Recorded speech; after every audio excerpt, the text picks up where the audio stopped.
రోజైతే వర్షం పడుతుంది. ఇట్లాంటి వర్షం టైంలో ఏం తినాలని ఆలోచిస్తుంటే నాకైతే ఫిష్ కొనాలి అని డౌట్ వచ్చింది, ఐడియా వచ్చింది. అందుకే మేము పోయి ఫిష్ తెచ్చుకున్నాం.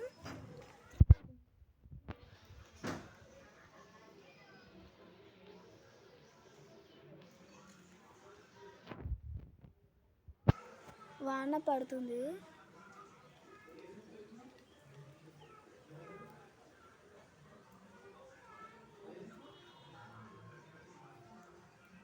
చూసాడు కదా, వాన పడుతుంది. ఇలా మీకు చెప్పాలనుకుంటున్నాను. నేను ఒకటి వీడియో పోస్ట్ చేశాను కదా, ఆ వీటికి 7 likes 8 views వచ్చాడు. కానీ నేను తీసి ఇంకొకరిని పోస్ట్ చేసిన వీడియోస్కి అయితే మీరు తక్కువ చూస్తే కానీ లైక్స్ కొట్టలేడు, సబ్స్క్రైబ్ చేస్తారు. అసలు మీరు ఏమనుకుంటారు అంటే నేను చిన్నపిల్లని నాకు రాదనుకుంటురా. నాకు వచ్చు గైస్, నాకు రీల్స్ చేయడం వచ్చు కాబట్టి నేను ఇట్లా చేస్తున్నా. ఇప్పుడు ఉండవు గైస్, ఇప్పుడు ఇట్లా ఉంటాయి కానీ నెక్స్ట్ ఛానల్లో తీస్తా. మీరు మాకు లైక్స్ కొట్టకపోతే చూడుర్రి.